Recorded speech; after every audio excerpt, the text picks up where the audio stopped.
Hello alkane and hello Erin के इस video के अंदर हम देखेंगे कि भाई प्रिपरेशन जो है हेलो अल्केन और हेलो एरिन की हो गई, उसके बाद उसकी फिजिकल प्रॉपर्टी भी हो गई।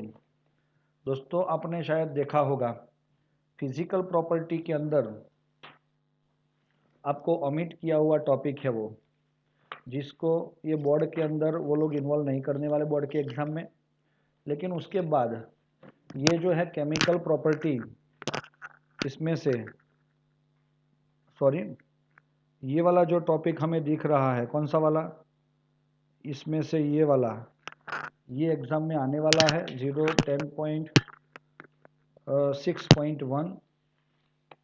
और उसके बाद वो बहुत बढ़िया बड़ा वाला क्वेश्चन है इसका, और 10.6.2 और 3, वो सब की बात हम करेंगे। लेकिन सबसे पहले देख लेते हैं इसके अंदर कि हमारा सबसे पहला जो टॉपिक है, टारगेट है हमारा, उसमें ये है। चलो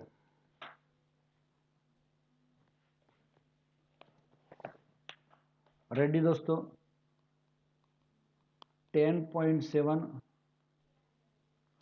केमिकल रिएक्शन। ओके, चलो इसके अंदर हमें of hello alkane and hello Erin, ये टॉपिक हमें समझना है दोस्तों। इसके अंदर हमारा 3 पार्ट में ये रिएक्शन होता है। Nucleophilic substitution, nucleophilic substitution reaction. दूसरा एलिमिनेशन रिएक्शन। और तीसरा रिएक्शन विथ मेटल। तो ये 3 रिएक्शन हम पढ़ेंगे और हमारा ये ऑलमोस्ट चैप्टर भी खत्म हो जाएगा। ओके, कि जिसके अंदर 10.1 का ये है।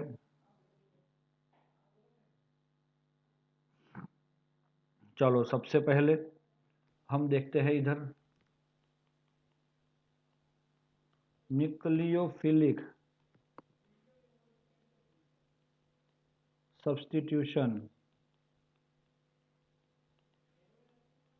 रिएक्शन। क्या है दोस्तों? Nucleophilic substitution reaction. अब मैं बताता हूं दोस्तों। पहली बात है, रिएक्शन को तो आप जानते हो कि किसी भी रिएक्शन के अंदर आपने देखा है, किसी भी स्पीसीज में जब रिएक्टेंट एंड प्रोडक्ट अगर हमें दिखते हैं तो that is called reaction. Substitution का मतलब पता है, अगर किसी जगह पे ये हाइड्रोजन था अल्केन में और उसको रिप्लेस करके हेलोजन आया तो hydrogen is substituted bye halogen, ऐसा बोल सकते हैं आप। तो दिस इज द सब्स्टिट्यूशन। लेकिन एक वर्ड है आपके लिए न्यूक्लियोफिलिक, तो उसके लिए मैं दे रहा हूं न्यूक्लियोफाइल। क्या होता है न्यूक्लियोफाइल? मतलब ऐसा होता है कि जिसके पास न्यूक्लियस मतलब पॉजिटिव चार्ज कम हो। समझ में आ रहा है? डेफिशिएंसी ऑफ पॉजिटिव चार्ज, तो हम बोल सकते हैं negative ion. Negative charged containing ion are called nucleophile. जैसे कि अपना OH minus, yes, which can, और दूसरा चीज भी इसके अंदर हम लिख सकते हैं ऐसा, ये बाद में लिखेंगे, which can donate electron pair. Okay, तो जो इलेक्ट्रॉन पेयर दे सकता है और बॉन्ड बना सकता है उसको क्या बोलोगे आप? न्यूक्लियोफाइल। दोस्तों मैं आपको यहाँ पे एक एग्जाम्पल के तौर पे बताऊंगा कि हमारा न्यूक्लियोफाइल क्या करेगा। आपने देखा है कि हमारा हेलो अल्केन है या तो हेलो एरिन है, तो जनरली ये हमारा क्या होता है, हेलाइड हेलोजन कंपाउंड है, हेलाइड कंपाउंड, जिसके अंदर ये प्लस डेल्टा है और ये माइनस डेल्टा है, और उसी वजह से हम इसको पोलर बॉन्ड बोलते हैं। क्या बोलते हैं? Polar bond. यस और नॉट? अब हमने क्या किया, another negative ion species like उसको NU बोला, तो ये NU का मतलब आप क्या निकालोगे दोस्तों? यस सर, न्यूक्लियोफाइल निकालेंगे हम। तो yes, that is a nucleophile. वो कोई भी हो सकता है, बहुत सारे न्यूक्लियोफाइल हम इधर देखने वाले हैं, और वो सारे न्यूक्लियोफाइल को हम देख के यहाँ पे डिसाइड करेंगे कि ओहो इतने सारे न्यूक्लियोफाइल आते हैं। और अब दोस्तों ये न्यूक्लियोफाइल इसके ऊपर हमला करने वाला है, अटैक करने वाला है। तो किसके ऊपर अटैक करेगा? वो हेलोजन के ऊपर अटैक करेगा कि कार्बन ऊपर अटैक करेगा? वो आप लोग मुझे बताओ दोस्तों। यहाँ पे वो हमला करेगा, वो ये खुद नेगेटिव चार्जड है, तो वो सामने वाले पॉजिटिव चार्ज पे ही वो क्या करेगा? अटैक करेगा, और उसको अटैक करके वो उसके साथ जुड़ना चाहेगा। लेकिन दोस्तों रास्ते में ये बाहुबली खड़ा है। समझ में आ रहा है? कौन खड़ा है? बाहुबली। तो उसके साथ लड़ाई करने का इसको मन नहीं है, इसको शौक नहीं है, इसीलिए ये न्यूक्लियोफाइल वो ये रास्ते से इसके ऊपर हमला नहीं करता, लेकिन वो अपना रास्ता चेंज करके पीछे से आके उसके ऊपर हमला करता है, और इसकी वजह से आपका ये न्यूक्लियोफाइल इसके साथ जुड़ता है दोस्तों। और अगर ये न्यूक्लियोफाइल जुड़ेगा तो ये हेलोजन घर से बाहर चला जाएगा। समझ में आ रहा है? तो ऐसा कंपाउंड हमें मिलता है। बच्चों समझ में आ रहा है मैं क्या बता रहा हूं आपको? कि न्यूक्लियोफाइल जो होता है वो आपके हैलाइड कंपाउंड के साथ के ऊपर अटैक करता है। उसमें भी किस पे करता है? तो पॉजिटिव चार्ज्ड कार्बन पे करता है, क्योंकि वो खुद नेगेटिव है। और दूसरी चीज कि वो हैलाइड जो है वो यहाँ से निकल जाता है, और निकल जाने की वजह से हमारा ये कंपाउंड नया मिल गया। तो क्या यहाँ पे सब्स्टिट्यूशन हुआ दोस्तों? यहाँ पे सब्स्टिट्यूशन हुआ, तो yes we got the substitution, है ना दोस्तों? हाँ, तो ऐसा सब्स्टिट्यूशन जहाँ पे होता है that is called nucleophilic substitution. Due to nucleophile, halogen is substituted and gives the another new compound. आपको क्वेश्चन होगा कि भाई सर ये सब हो तो रहा है, वो समझ में तो आ गया, अब इसमें हमें और दूसरे ये कौन हो सकता है, न्यूक्लियोफाइल कौन हो सकता है? तो ये बहुत सारे आपके क्वेश्चन भी हो सकते हैं। ओके, तो लिविंग ग्रुप कौन है इसमें? हैलाइड। और इनकमिंग ग्रुप जो है हम बोल सकते हैं कि जो आने वाला ग्रुप है वो इसके ऊपर आता है। लेकिन दोस्तों इसको सबस्ट्रेट बोला जाता है। इसको क्या बोला जाता है? Substrate, which is our halide compound. And ये कौन है? न्यूक्लियोफाइल। और ये कौन है? प्रोडक्ट। और ये कौन है? Leaving group, halide ion. Okay, तो ये ऐसा हम समझ सकते हैं। अगर आपको समझ में आ गया हो यहाँ तक। दूसरी चीज़ भी है यहाँ पे, ऑर्गेनिक कंपाउंड जो है इसके अंदर इसका हाइब्रिडाइजेशन जो है आपके हेलो अल्केन का वो sp3 रहता है,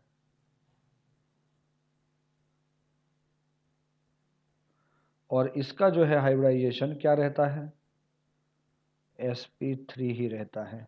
तो not change in the hybridization of carbon.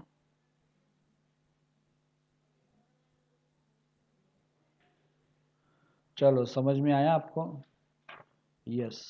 तो अभी हम आगे जा रहे हैं कि भाई आपका ये टेबल हम समझना चाहते हैं, तो एकदम रेडी हो जाओ। आपको आपका टेबल बुक के अंदर बिल्कुल देखना नहीं है। क्या हमने ये रिएक्शन किया अभी?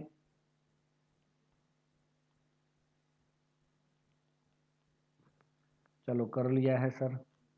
अब हम एक टेबल बना रहे हैं।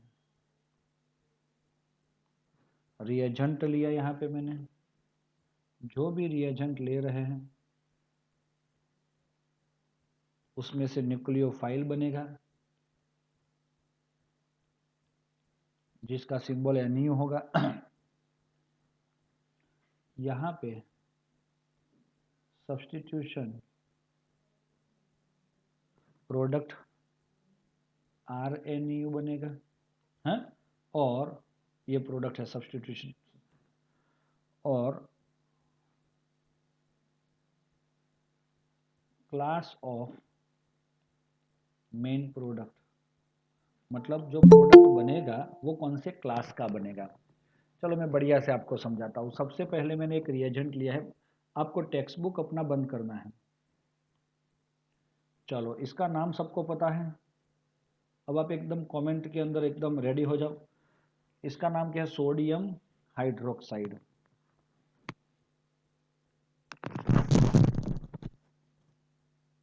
चलो okay, it is your called sodium hydroxide.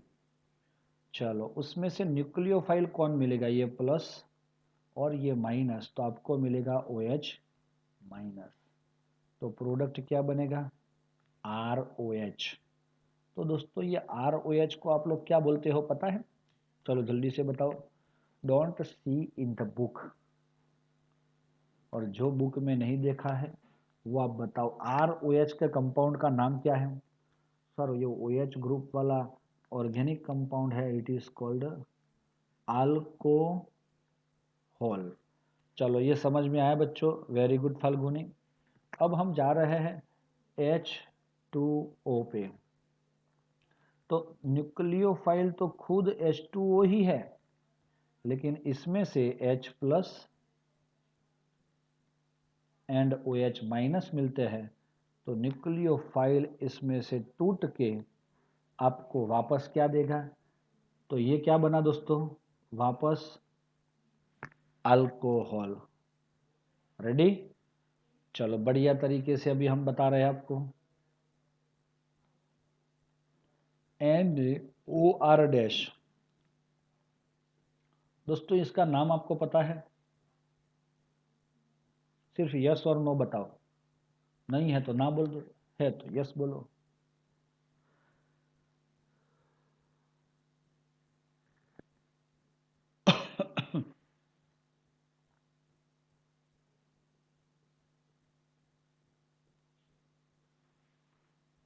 नहीं पता है?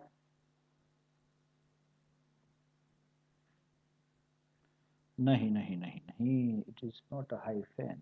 चलो मुझे बताओ, ये NaOH है, यहाँ पे NaOR है, दोनों का नाम सेम ही है, मैं बताता हूँ आपको।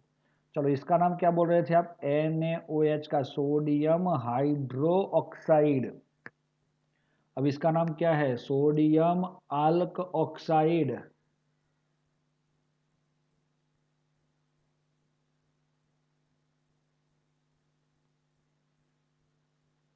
चलो ओके, सोडियम अल्कोक्साइड।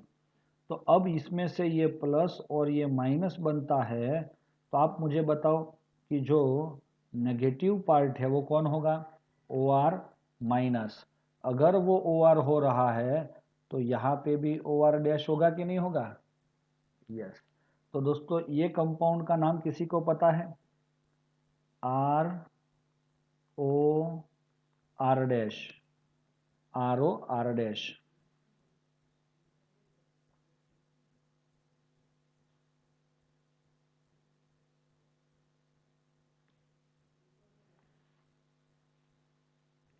नहीं पता चला बच्चों, ऐसे मत नहीं चलेगा यार। तो फिर मैं ऐसा बोल दूंगा कि आप टेक्स्ट बुक खुला रखो, आपको कुछ सोचना ही नहीं है। तो this is wrong. NaOH, Na plus and I minus. So as a nucleophile we are using I minus and we got Ri. So it is called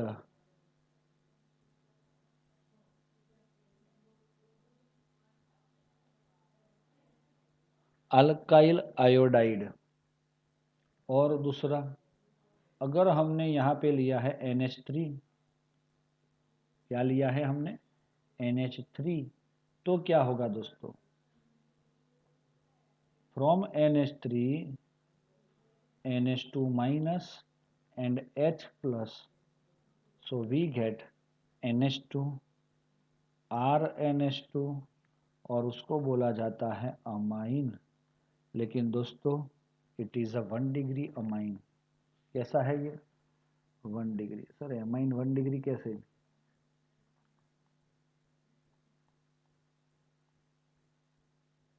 ये अमोनिया है, इसकी कोई डिग्री नहीं होती। लेकिन अगर आपके यही अमोनिया का एक हाइड्रोजन रिमूव होके उधर क्या आता है अल्काइल ग्रुप, तो इट इज कॉल्ड 1 डिग्री। अगर वही अमोनिया का H R तो it is called 2 degree. R तो it is called 3 degree amine. तो ओके दोस्तों, 1 डिग्री अमाइन। अगर हमने इधर R-NH2 मतलब कैसा लिया है 1 डिग्री अमाइन लिया है, तो भी इसमें से एक H रिमूव होके R-N माइनस और H प्लस बनता है।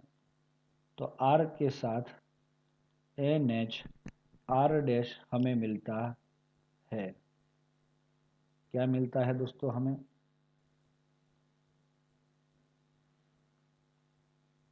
और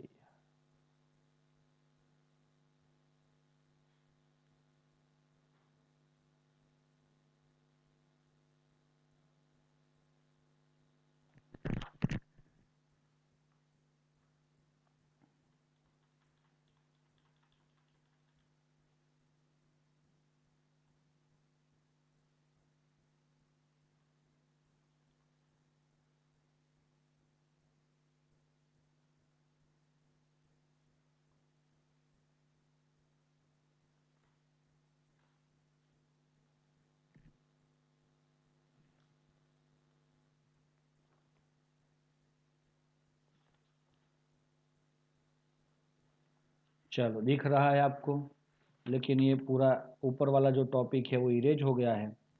हम उसको वापस तो नहीं लिखेंगे। रिएजेंट, फिर यहाँ पे NU RNU और नेम ऐसा लिख लेते हैं। चलो हम शायद बात कर रहे थे अमोनिया की, हो गई थी सर, इसीलिए दिखा रहा हूँ क्योंकि हमें इसकी आवश्यकता है। 1 डिग्री अमाइन प्राइमरी। चलो दूसरा, हमने RNH2 लिया सपोज, तो RNH2 तो 1 डिग्री अमाइन ही है ना, 1 डिग्री अमाइन। तो उसके अंदर से हमें मिला R-NH माइनस, तो हमें क्या मिला RNHR-, इसको डैश दिया था मैंने, तो it is called 2 degree amine. फिर RNH है कि नहीं,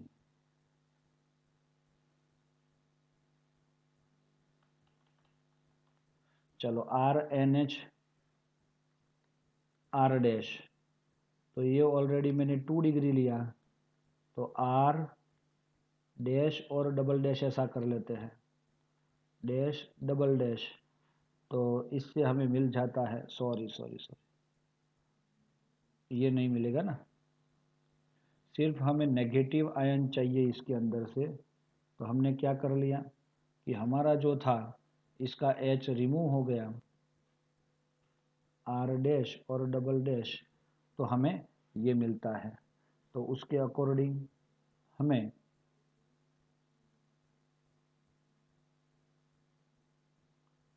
R N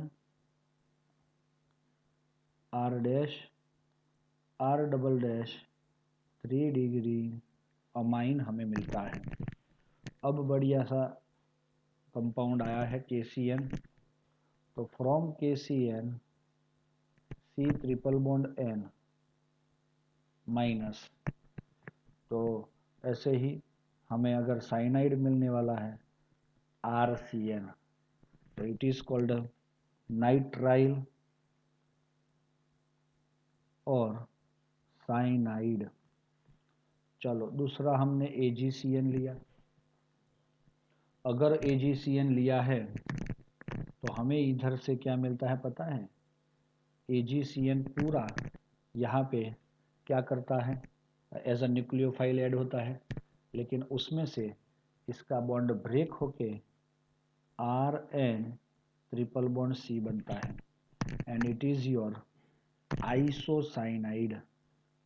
इसको आइसो नाइट्राइल और आइसो साइनाइड बोलते हैं। क्या बोलते हैं दोस्तों? आइसो नाइट्राइल और आइसो साइनाइड बोलते हैं। कुछ समझ में आ रहा है?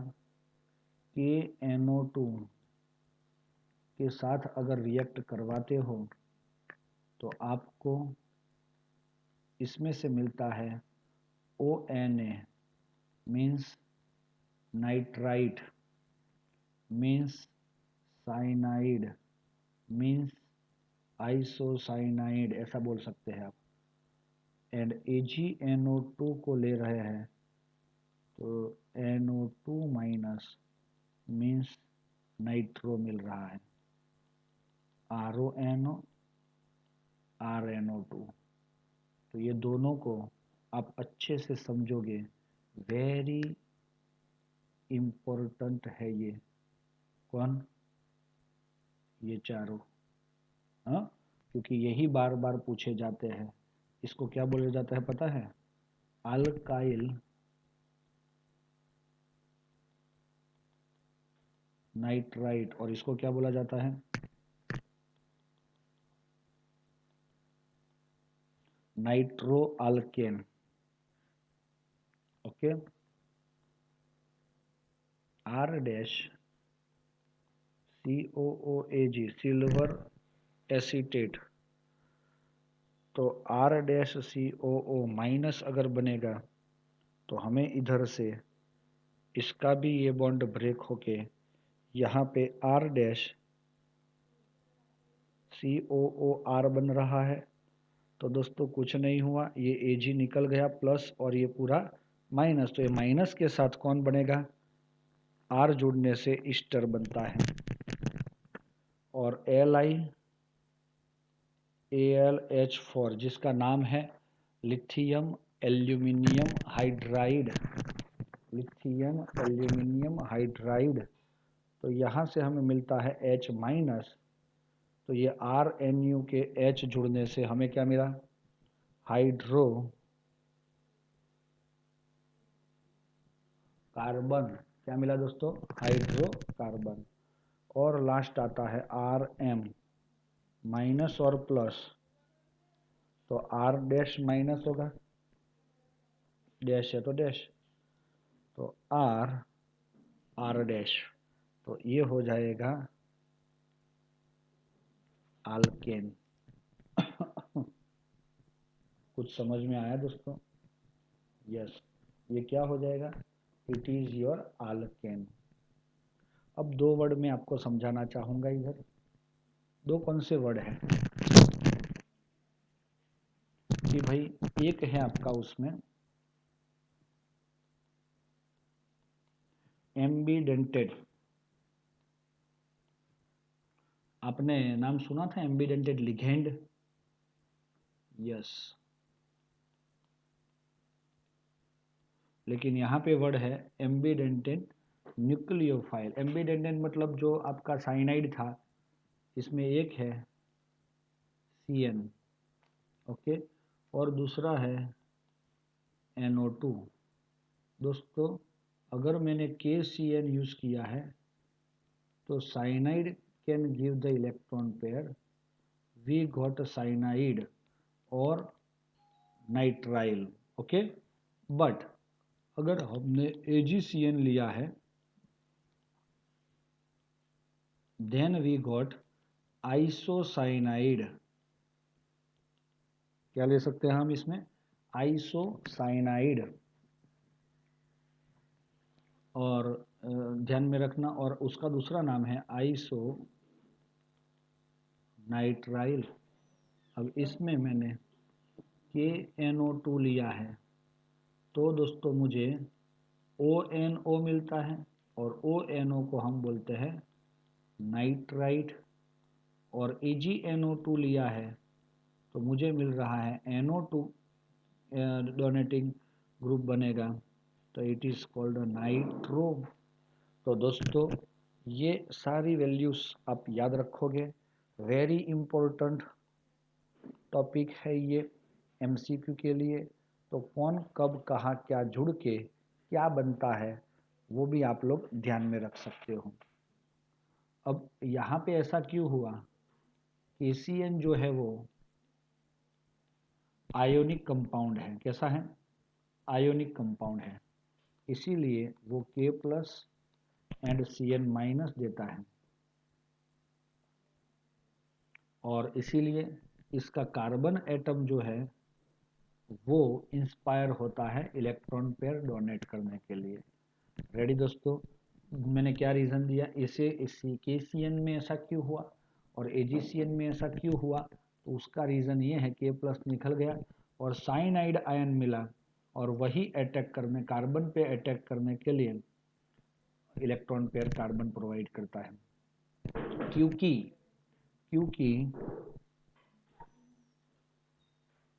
CC bond is more stable. CC bond is more stable. ऐसा क्यों हुआ दोस्तों? कि भाई आपका ये जो था कंपाउंड, उसके अंदर CC जो बॉन्ड है, क्योंकि आपका कौन, तो जो भी न्यूक्लियोफाइल है साइनाइड, अगर वो इधर आएगा तो अपना इलेक्ट्रॉन पेयर वो किसको देगा? कार्बन को ही देगा। तो कार्बन कार्बन CC बॉन्ड बना ना, वो स्ट्रॉन्ग बनता है, इसीलिए वो ऐसा करता है।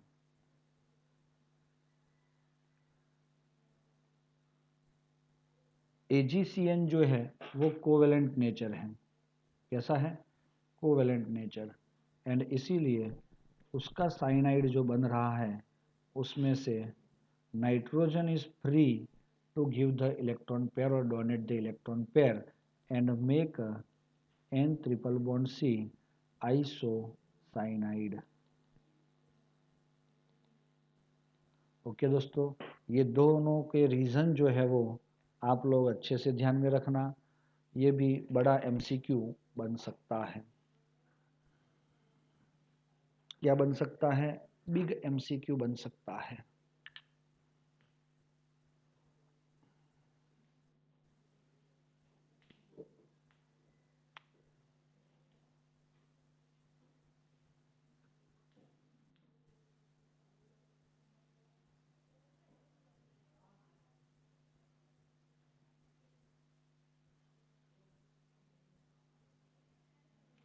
ओके दोस्तों, समझ में आ गया आपको?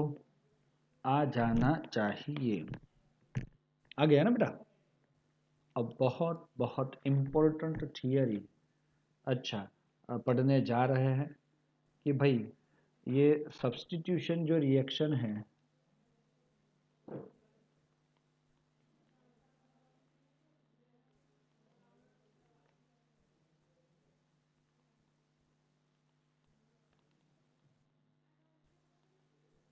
न्यूक्लियोफिलिक सब्स्टिट्यूशन रिएक्शन को हम सिंबलाइज करते हैं SN से। किससे? SN. S means substitution, N means nucleophilic. हमें यहाँ पे दो तरह के SN रिएक्शन होंगे, एक होगा SN2 और दूसरा होगा SN1। SN2 को क्या बोला जाता है और SN1 को क्या बोला जाता है?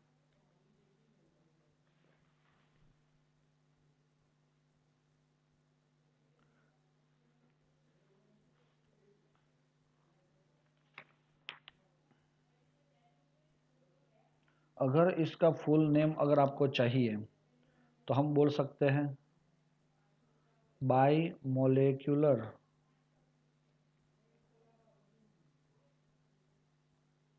Nucleophilic substitution reaction. और इसको क्या बोला जाता है? यूनिमोलेक्युलर, यूनि मतलब one, nucleophilic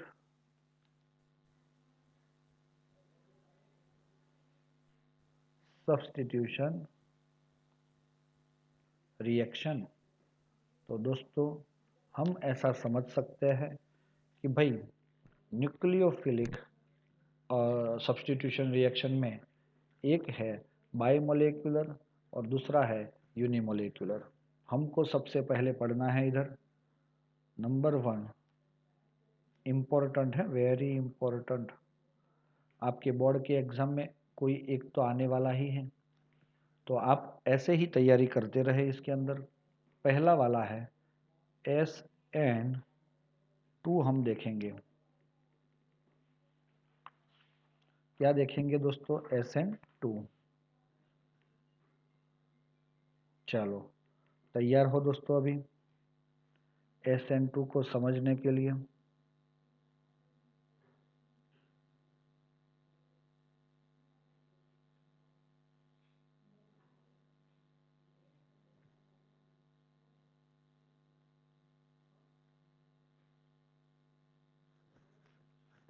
chloromethane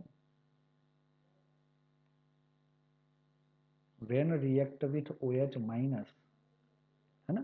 chloromethane when react with OH minus, what happen? This electron pair is donated to the carbon but from the opposite side of the halogen. So what happen dear student कि ये जो OH था वो OH ने carbon के साथ नया bond बनाने का ट्राई किया ऑपोजिट डायरेक्शन से। तो ये तीनों हाइड्रोजन वो वैसे तो टेट्राहेड्रली अरेंज थे, लेकिन वो एक ही प्लेन में आके ऐसा बन गए। और उसी टाइम ये जो क्लोरीन था उसका बॉन्ड वीक बन रहा है, न्यू बॉन्ड फॉर्म, और ये बॉन्ड बिकम वीक। चलो दोस्तों समझ में आया। और इस ये पोजीशन जो है उसको हम क्या बोलेंगे दोस्तों? ये कंडीशन को हम क्या बोल सकते हैं? This condition is called transition condition, है ना? It is called transition condition. मतलब क्या?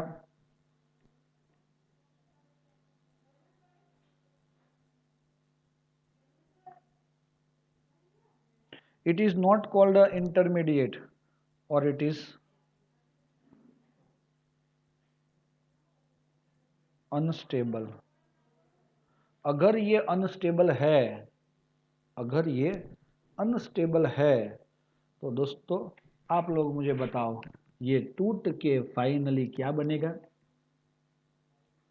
HOC, ये बॉन्ड नया बन गया, H H और H, और ये Cl रिमूव हो जाता है, Cl माइनस। तो डियर स्टूडेंट्स हमें क्या मिला? ये माइनस डेल्टा और ये माइनस डेल्टा प्लस डेल्टा हो गया। चलो ओके।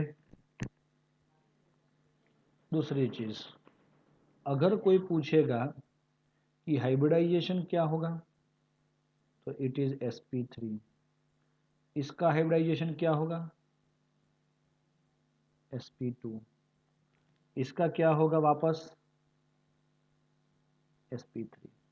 इसका sp2 इसीलिए हुआ क्योंकि वो ने 3 बॉन्ड बनाए हैं और वो तीनों बॉन्ड एक ही प्लेन में है, बाकी के 2 बॉन्ड तो वीक है। वीक बॉन्ड को हम काउंट नहीं करते हैं, इसीलिए हम ये समझ सकते हैं। बच्चों समझ में आया आपको, क्लियर है कि नहीं है, क्लियर ही होना चाहिए। तो ये हो जाता है आपका इंटरमीडिएट रिएक्शन के अकॉर्डिंग, यहाँ पे ये चीज़ हो रही है। आपको अगर वो बुक के अंदर 301 पेज पे आप लास्ट अगर वो बबल वाली वो देखोगे, ऐसा करके आपको दिया, ये रेड कलर है और ये ग्रीन कलर है, तो इसको क्या बोला उसने, OH है। फिर ये कार्बन वाला रेड और ग्रीन कलर के H, और ये आपका कौन है, हेलोजन, बड़ा ग्रीन वाला। तो ऐसा करके भी उसने ये red ball represent the incoming hydroxide ion and green ball represent the outgoing halogen ion. बच्चों उसमें समझ में आया आपको, वो फिगर समझ में आया, वो ड्रॉ करना जरूरी नहीं है आपको एग्जाम के अंदर, लेकिन आपको समझना जरूरी है। जो ऊपर रिएक्शन बताया है हमने वही ये है, जो ऊपर वाला है उसको अगर मैच करोगे तो वही ये है। चलो दोस्तों ओके। अब इसमें हम देख सकते हैं कि कौन सी बातें हैं कि जो हमें ध्यान में रखनी है। नंबर 1 कि it is a single step reaction.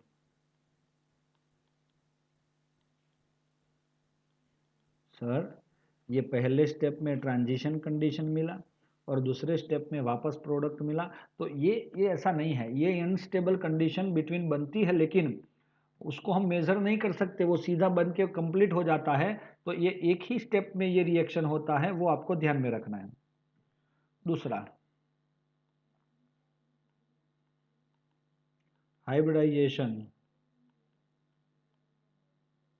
Change to sp3 to sp2 to sp3। अरे यस और नॉट, यस। चलो नेक्स्ट, नंबर 3 भाई, अगर दूसरी चीज है rate of reaction depend on both reactant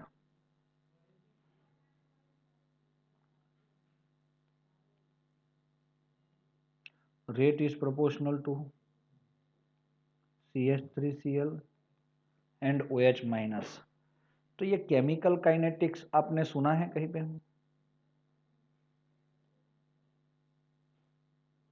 अगर कोई रिएक्शन सिंगल स्टेप में होती है तो उसका रेट किस पे डिपेंड है, तो उसके जितने भी रिएक्टेंट है वो सब पे है, पावर दोनों का 1 1 है।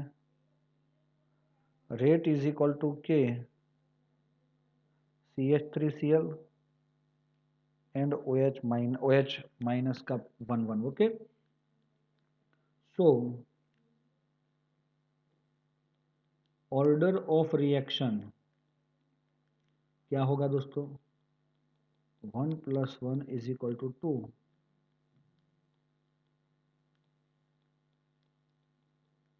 It's a second order reaction, और सेकेंड ऑर्डर रिएक्शन है, इसीलिए हम बोल सकते हैं it is a SN2 reaction. React of reaction depend upon the both reactants and both reactants, so it's called SN2 reaction। Logic समझ गए होंगे आप लोग। कि नहीं समझे? समझना बहुत बहुत आवश्यक है। रेडी? क्लियर है दोस्तों ये? है ना? Very good.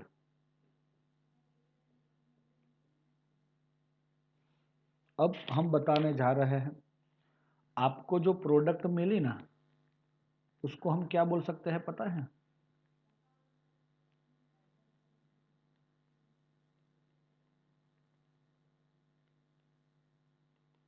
Inversion product.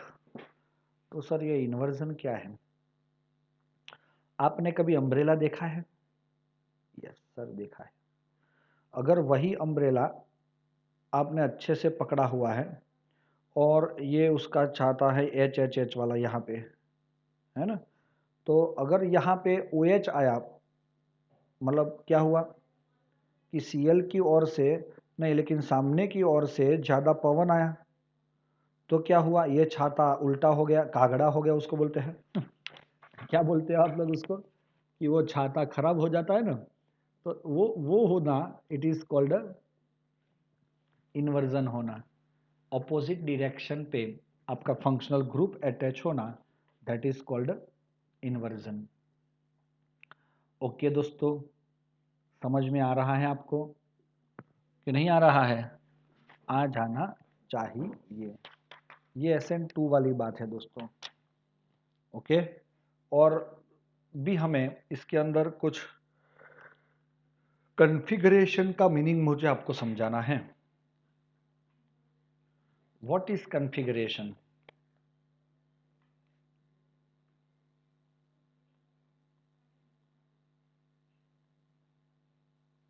Configuration का मीनिंग ये हो जाता है दोस्तों कि अगर आपने एक स्ट्रक्चर लिया है, Br Cl I and H, दोस्तों ये क्या है? कुछ भी है, हमें पता नहीं है।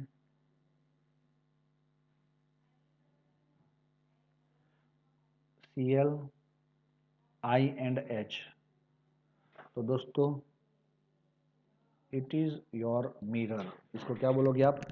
ये आपका मिरर है, और मिरर है तो ये एक दूसरे के क्या है? Mirror image. This both are mirror image of each other. A and B जो है वो mirror image of each other, क्योंकि ये दोनों, कॉन्फ़िगरेशन का क्या मीनिंग हो जाता है कि भाई आपका जो स्पेस है, आपको मैं बता देता हूँ, ये Br Cl I और H, आपको पता है कि कार्बन के अराउंड में ये सब ग्रुप जैसे ऐसे अरेंज होते हैं ऐसे वाले, तो वो एक दूसरे के साथ अरेंज होते हैं, तब ऐसा कोई बॉन्ड नहीं होता, कोई रस्सी से बांधा नहीं है, लेकिन वो सब लोग स्पेस में स्पेसिफिक डिस्टेंस पे वो एक दूसरे के साथ मिलजुल के रहते हैं। तो समझ में आ रहा है दोस्तों? तो इसके अकॉर्डिंग आप लोग समझ सकते हो कि ये कॉन्फ़िगरेशन हमें स्पेस में दिखाया जाता है, इसीलिए फिर हम बॉन्ड बनाते हैं। दूसरी चीज़ कि भाई SN2 रिएक्शन जो है वो CH3X is greater than primary halide is greater than secondary halide is greater than tertiary halide तरकी सेटिंग में होगा। तो दोस्तों समझ में आया? कुछ नहीं आया? ऐसा क्यों होता है? तो मैं आपको बताता हूँ कि आपने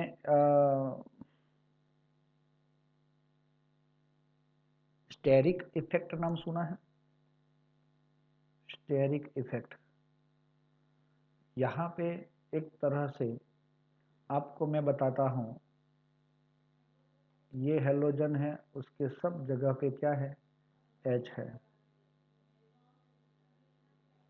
ये H है, इधर R आया, बाकी सब जगह पे H है।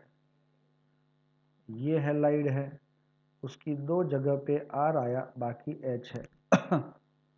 और ये हैलाइड आया, उसका R और R है और X है।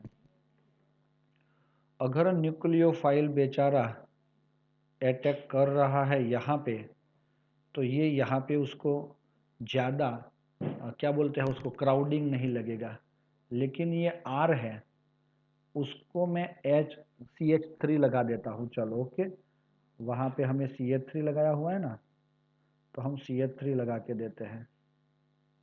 तो देख सकते हो आप लोग कि वो NU को अगर इजीली कार्बन पे अटैक करना है तो वो किस पे कर सकता है, इस पे कर सकता है।